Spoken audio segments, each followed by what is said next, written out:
और चलिए अभी हम पहुंचे हुए हैं NH 31 के पास में और यहाँ पर हम अभी पहुंचे हुए हैं पांडव लाइन होटल के पास में।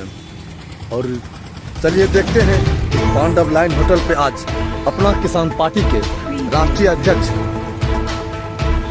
जयलाल प्रसाद कुशवाहा जी पहुंचे हुए हैं और आज उनसे हम मुलाकात करेंगे इस चुनावी मुद्दा लेके। चलिए चलते हैं, देखते हैं। चलिए हम आगे हैं पांडव लाइन होटल के पास जो मानसी NH 31 के पास है और वहाँ पर आज अपना किसान पार्टी के राष्ट्रीय अध्यक्ष जयलाल प्रसाद सिंह कुशवाहा पधारे हुए हैं। आज उनसे मुलाकात करते हैं। सबसे पहले सर आपका स्वागत है हमारे चैनल NMTV बिहार लाइव में। और सर आज आपसे बड़े दिनों के बाद मुलाकात हुआ है और सर हम जानना चाहते हैं इस बार 2025 का विधानसभा चुनाव हो रही है, उसमें आपकी पार्टी की क्या स्थिति है और क्या कहना चाहते हैं अपने बारे में बताइए सर। बहुत बहुत अच्छा, आपके चैनल को मैं स्वागत करता हूँ। सबसे पहले जो आपने कहा कि आपका पार्टी का क्या 2025 की चुनाव में स्थिति है, मैं बता दूं कि प्रथम फेज का जो चुनाव है जहां 6 नवंबर को वोट होना है, उसमें हम लोगों के कुल 8 प्रत्याशी थे। अच्छा। जिसमें से कि 5 प्रत्याशी अभी चुनाव के मैदान में है और 3 का जो है वो किसी भी कारण से रद्द होने का हो गया। तो 5 प्रत्याशी हमारे सभी अच्छे हालात में है। आपको यह जान के बेहद खुशी होगी कि अन्य लोगों की जो राजनीति है या अन्य पार्टियों की जो राजनीति है, जो धारणा है, वो बरगलाने वाली धारणा है। हम लोग बरगलाने वाली बात नहीं करते। हम लोग सच्चाई की राजनीति शुरू किए हैं कि हम लोगों ने जो प्रत्याशी उतारा है बगैर पैसे का टिकट दिया है और वो भी बगैर पैसे का चुनाव के मैदान में है। और यह कह करके कि पैसे के आधार पर आप हमारे मिशन के आधार पर तो वोट नहीं करते, पैसे के आधार पर वोट करते हैं। यह जो विचार है इसको तोड़ना है। और हमारा जो मिशन है, मिशन मतलब हमारी जो समस्या है, समस्या के प्रति यदि हमारा कार्यक्रम है उसके निवारण करने के लिए हम बात करते हैं, हम वैसे पार्टी को वोट देंगे, यही हमारा कहना है। और यही आधार बना करके हमारे सारे प्रत्याशी चुनाव के मैदान में हैं। 5 में से 4 की स्थिति बहुत ही अच्छी है, उसमें हम लोग जीतने के कगार पर हैं। और एक नया संवाद जाएगा राजनीतिक क्षेत्र में कि अपना किसान पार्टी जो किसान की ही नहीं बल्कि पूरे देश की आबादी की बात करती है। और देश में जो समस्याएं हैं, जैसे आपको जान करके ये बेहद खुशी होगी कि एक डॉक्टरी कानून अपने देश में नहीं है, कृषि कानून अपने देश में नहीं है, जल प्रबंधन का कानून अपने देश में नहीं है, फसल बीमा योजना का कानून आपके देश में नहीं है, कुपोषण का शिकार जो वीकर सेक्शन में हमारे बच्चे पैदा होते हैं उसके लिए कोई कानून नहीं है, झुग्गी झोपड़ी का जो जीवन जीने वाले हैं उसके लिए कानून नहीं है, ये डॉक्टरी कोई कानून नहीं है। किसी डॉक्टर का 1500 रुपया फीस है, किसी का 1000 फीस है। आप समझ सकते हैं गरीब के पास 500-1000 रुपया ये है तो फीस में चला जाएगा तो अच्छा इलाज कहाँ से करा सकेगा। इसलिए ये जो बड़ी बड़ी समस्याएं हैं जो दिखता नहीं है, लेकिन इन समस्याओं से हमारी पूरी आबादी बर्बादी के कगार पर है या अच्छा जीवन नहीं जी पा रहा है। हमारी शिक्षा अभी देखिए, शिक्षा के प्रति क्या सोच है, इस पर राजनीतिज्ञों को बोलना चाहिए। यही आधार होना चाहिए राजनीति करने का, वोट मांगने का। लेकिन आप देखिए क्या वोट मांगने का ये आधार है, एक पार्टी दूसरी पार्टी पक्ष विपक्ष में गालियां चल रही है, जो ज़्यादा से ज़्यादा बड़ी गाली दे सकता है उसको ज़्यादा वोट मिलता है, इस तरह की बात है। और कुछ तो ऐसे अपभ्रंश शब्दों का भी इस्तेमाल होने लगा है कि पता नहीं भगवान कहाँ ले जाएंगे इन पार्टी वालों के विचार को, कि जो आने वाली पीढ़ी है वो राजनीति की भाषा नहीं जान करते, वो गंदी भाषा सीख रहे हैं। तो ये तमाम जो अभी आप देखिए मोकामा में जो हत्याएं हुई, राजनीतिक हत्याएं, ये क्या था? हमने तो अच्छा काम किया नहीं। हम जो बीज बोएंगे वही ना फसल निकलेगा, वही ना फसल काटेंगे। तो हमने अच्छा राजनीति किया नहीं, हमने दमनता की राजनीति की, हमने एक दूसरे को प्रताड़ित करने का राजनीति किया, हम दूसरे को परेशान करने का राजनीति किया। ये सब कुछ इसलिए किया कि हमारा केवल भला हो, अन्य लोगों का जितना भी क्षति हो। तो उसी का परिणाम है कि हत्याएं हो रही है राजनीति में। इसलिए मेरा कहना है कि जो जैसा बीज बोएगा वैसा काटेगा। तो हम यदि अच्छा बीज बोएंगे, जिस बीज में फल निकले और फल सबको मिले, उस फल का परिणाम सबको प्राप्त हो, ऐसी व्यवस्था हम इस पार्टी के द्वारा करना चाहते हैं। यही मेरे चुनाव मैदान में हमारा ये स्लोगन है। इसी स्लोगन का आगे बढ़ाने के लिए न केवल 2025 की चुनाव बल्कि 2029 और 2030 में जो चुनाव होने वाला है उसके लिए हम आह्वान करते हैं हम अपनी जनता को कि बहुत हो गया, आने वाली पीढ़ी हमारी प्रतीक्षा कर रही है कि हम ये हमारे जो अग्रज हैं हमको क्या दे पाएंगे। आप देखिए आज किसानों की क्या हालत है, कितनी बुरी हालत है। एक किसान जो आज के समय में यदि उसके पास 4 बच्चे हैं, 4 बीघा जमीन है तो 1 बीघा बांट के दे के जाएगा। उसके 4 बच्चे होंगे, 30-35 साल बाद वो कितना बांट के देंगे, और फिर उस बच्चे को जब बेटा पोता को देगा, पोता कितना बांटेगा। तो ये स्थिति, जमीनें अब खरीद नहीं सकता किसान, इतनी जमाने महंगी हो गई और जमीन में कोई फायदा नहीं, फसलों से फायदा होता नहीं है। एक बार यदि फायदा हुआ तो 4 बार घाटा होता है। वो व्यक्ति आत्महत्या के कगार में है तो जमीन कहाँ से खरीदेंगे, उसको हम देश में क्या संपदा दे पाएंगे। यह इसलिए हम इस बात को बोलना चाहते हैं, हमारी पार्टी का एक थिंक है, हमारा पार्टी का एक काम करने का तरीका है, इन समस्याओं पर काम करने का तरीका है कि ये ऐसा इसलिए हो रहा है कि देश की जो सारी संपदा है उसका उपभोग मुट्ठी भर लोग करना चाहते हैं। और मुट्ठी भर लोग यदि कोई ये मुट्ठी भर लोग करना चाहते हैं, सारा काम एक ही आदमी करना चाहता है, रेल वही बिछाएगा, एरोड्रम वही बनाएगा, तेल वही बेचेगा, सारा दुनिया का काम ये काम करते, सारे लोग तो बेकार बने बैठे हैं। बेकारी की समस्या बढ़ती जा रही है, बनती जा रही है। इसलिए हम ये चाहते हैं कि यदि 1000 करोड़ का एक फैक्ट्री नहीं खोल करके 1,000 करोड़ का 100 करोड़ का हम 20 फैक्ट्री खोलेंगे तो हमारा 20 व्यक्ति एम्प्लॉयमेंट होगा। जबकि क्या होता है क्या कि पूंजीवादी पर भी हम कंट्रोल कर सकेंगे, जो एक आदमी पूंजी बढ़ाता है। अपने देश में जानिएगा, आपको आश्चर्य लगेगा कि पूंजी रखने का, संचय करने का कोई लिमिटेशन नहीं है, कितना भी धन कोई रख सकता है। इसका नतीजा मिल रहा है कि बड़े लोग बड़े हो रहे हैं, छोटे लोग छोटे हो रहे हैं, बर्बादी के कगार पर हैं। इस पर भी कानून बनाने का हमारा इरादा है। और जो इसलिए हम यह कहना चाहते हैं चुनाव के मैदान में अपनी जनता से कि आपके लायक जो समस्याएं हैं, आपकी जो बातें हैं, आज तक किसी ने नहीं की, किसी राजनेता ने नहीं किया। और यदि आपने कैसा किया, अब देखिए मैं एक छोटा सा उदाहरण देता हूँ। गरीब का भला अमीर कभी नहीं कर सकता। किस तरह, यदि कुत्ते को आप 1 किलो मीट दे दीजिए कि मेरे घर पहुँचा दो, तो क्या वो पहुँचाएगा? वो रास्ते में चिपट जाएगा। वही हालात हमारी है।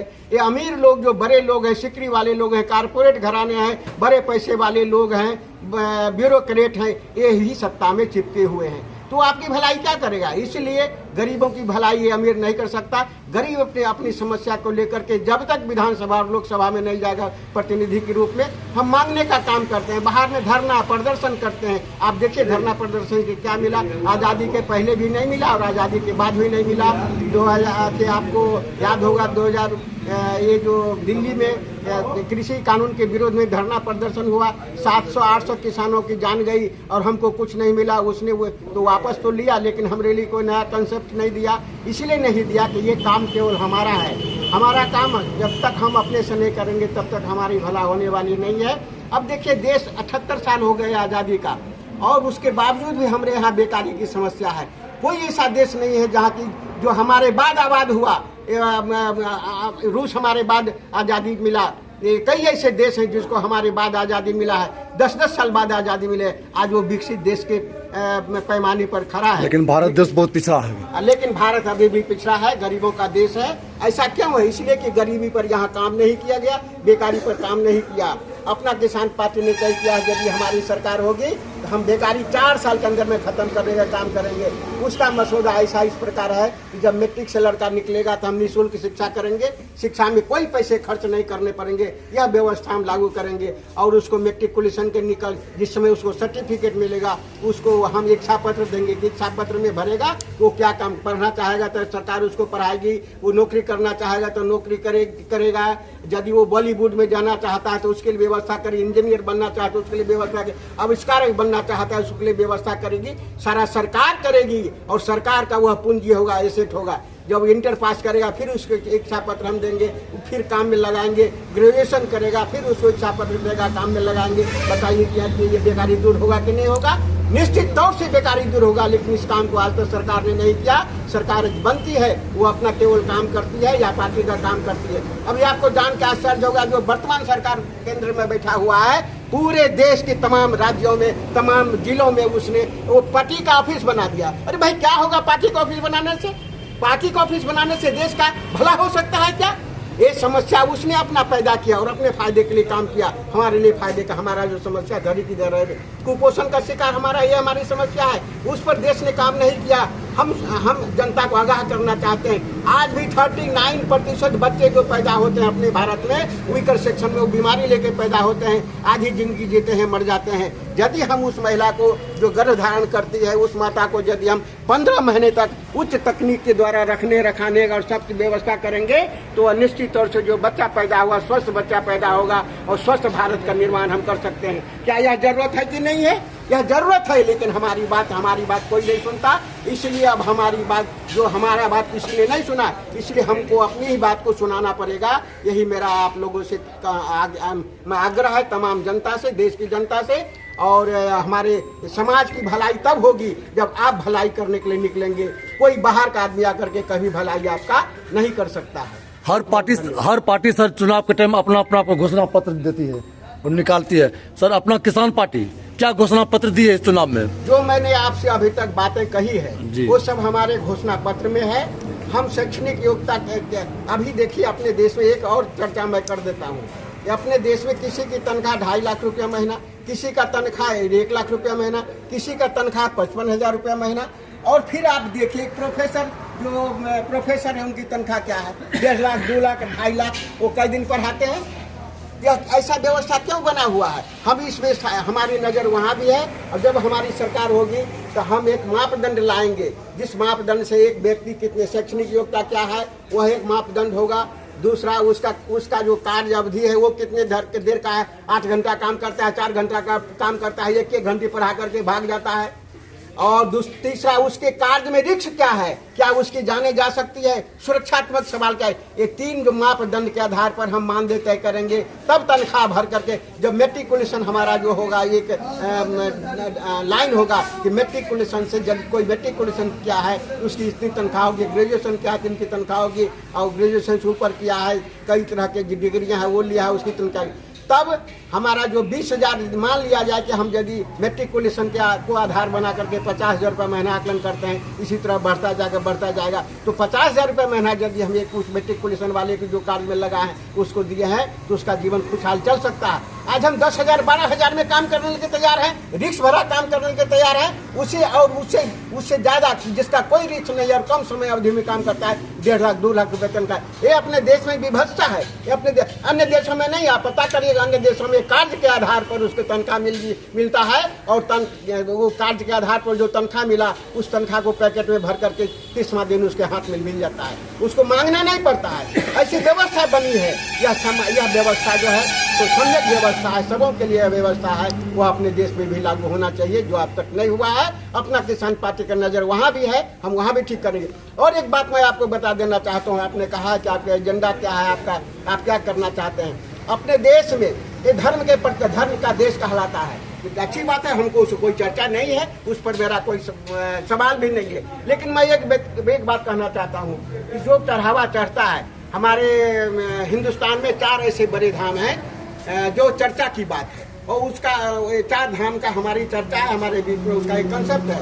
क्या हम उसको वहाँ दान देते हैं? क्या देते हैं दान? वो पत्थर के भगवान को क्या कहते हैं कि गुड़ खा लेना, सेब खरीद के खा लेना, अंगूर खा लेना, क्या खाना ले, क्या बढ़िया कपड़ा पहन लेना, ये कहते हैं क्या? इसलिए देते हैं क्या? अरे भगवान के नाम पर इसलिए देते हैं, हे भगवान तुम्हारा ये सारे बंदे हैं, हम तुम्हें चंदा देते हैं, हम तुम्हारे पास श्रवण में क्या कहते हैं राशि देते हैं, इस राशि से अपने बंदों को खुशहाल करना।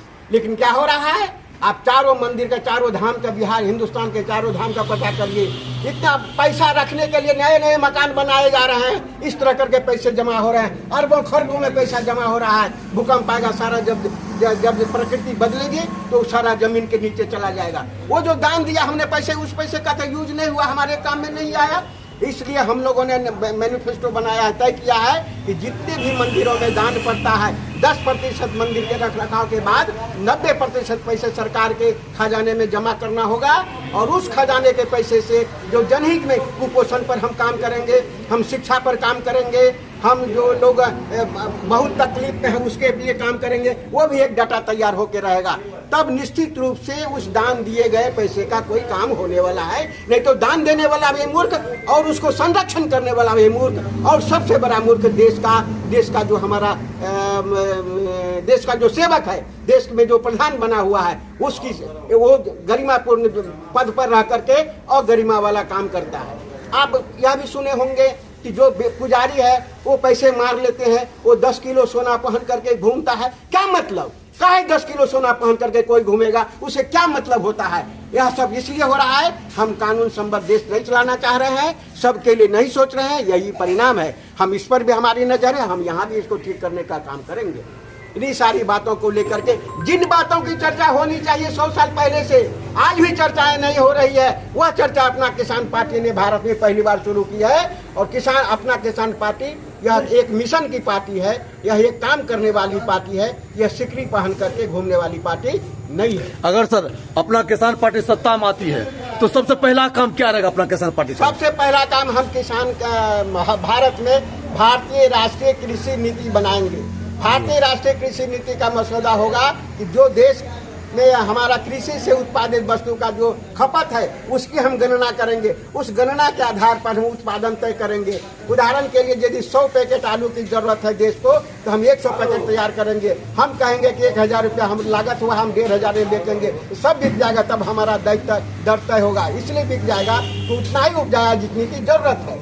दूध, मक्खन, मलिरा, सेब, संतरा, अंगूर, बेदाना, आपको जान के आश्चर्य होगा केसर की खेती करने वाले भी किसान काले पड़ गए हैं। वो भी बिटिया के शादी में कहीं से पैसा जुगाड़ करना पड़ता है। ऐसा इसलिए है कि कृषि कानून नहीं है।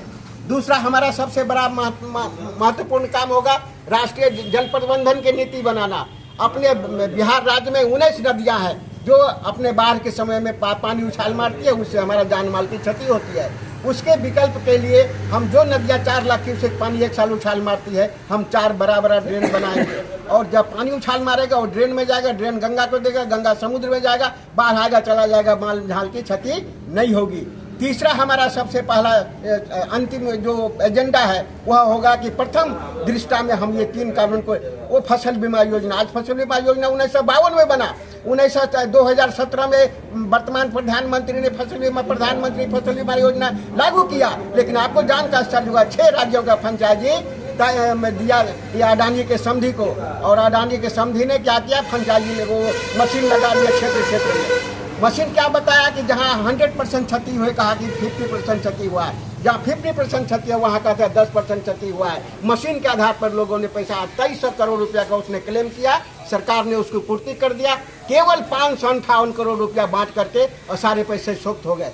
वो नहीं चलेगा। हम पारदर्शितापूर्ण कानून बनाएंगे। जब हम सत्ता में जाएंगे तो हम बनाएंगे कानून कि पहला कर्मचारी होगा हमारा, पहला और अंतिम पदाधिकारी जो राजस्व रसीद काटेगा, उसी समय फसल बीमा योजना की रसीद काटेगा। फसल क्षति होगी, पहला पदाधिकारी हो कर्मचारी जाकर के 10 आरी वाले किसान को लेकर के मुआयना करेगा, जो क्षति हुई लिखेगा, रिपोर्ट तैयार करेगा। उस रिपोर्ट को देखने का काम, निरीक्षण करने का काम दूसरे सप्ताह में कौन करेगा, तो CI करेगा, जो इंस्पेक्टर होता है ब्लॉक का। और तीसरा सप्ताह जो होता है प्रथम और अंतिम पदाधिकारी होगा, जो बनी हुई राशि को हमारे ऑनलाइन हमारे बैंक के खाते में भेज देगा। तब बनेगा काम, तब बनेगा फसल बीमा का फैसला। नहीं तो फसल बीमा का जो कानून बना हुआ है वो मकर जाल बना हुआ है। उस मकर जाल से किसान कभी पैसा नहीं ले सकता है। प्रमाणित तौर पर 78 साल के आजाद भारत में यह हालात बना हुआ है। सर एक नया पार्टी आया हुआ है जन सुराग, जिनका कहना है कि अगर हमारी सरकार सत्ता में आती है तो सबसे मेरा पहला काम रहेगा हम बिहार में फिर से शराबबंदी चालू कर देंगे। इस पर सर आप क्या कहना चाहते हैं? देखिए, सबसे पहले मैं बताऊं कि 100 नालायक घूम रहा था रोड पर। एक आदमी आया, उसमें से 101 नालायक हो गया। वो नालायक व्यक्ति है, उसको समझ में नहीं आता है कि देश की सेवा और समाज की सेवा और आदमी का सेवा कैसे हो सकता है। ये कोई बात हुआ? शराब पीने से क्या होता है? मन बदलता है, लोग कामों पर ध्यान नहीं देते, रोड एक्सपेक्ट करना नहीं जानते, और मन ही बदल जाता है तो सब कुछ बदल जाता है। तो वैसे में यदि रोक लगा है तो शराबबंदी का मैं पोषक हूँ, मैं उसका समर्थन करता हूँ।